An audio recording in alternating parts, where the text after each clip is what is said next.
بفستان جلد جريء الفنانة روبي تتألق في آخر ظهور لها. نشرت الفنانة روبي صور جديدة من أحدث ظهور لها عبر صفحتها على انستجرام، ظهرت خلالها بإطلالة جريئة ولافتة ونالت إعجاب متابعينها.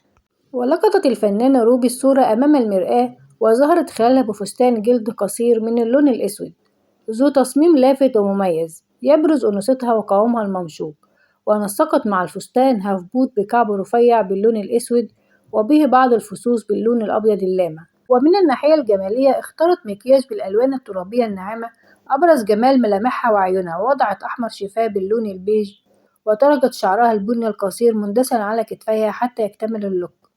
ومن الناحية الفنية تستعد روبي لتصوير مسلسلها الجديد الذي يحمل اسم شغل فنادق، ومن المقرر أن يتم عرض المسلسل في الماراثون الرمضاني القادم 2024، ويشارك في البطولة مجموعة من نجوم الفن ومنهم عمرو يوسف وروبي وأحمد مالك وأحمد فهيم وكريم عفيفي وإدوارد ومحمد رضوان وريم سامي. والمسلسل قصة وإخراج محمد سامي وسيناريو وحوار محمد سامي وإنتاج ميديا هوب وساعد. كما تعاونت روبي في أغنيتها الجديدة مع الشاعر محمد مصطفى مالك، ومن المفترض أن تطرحها قريبا ولم تكشف عن تفاصيلها وعن اسمها بعد.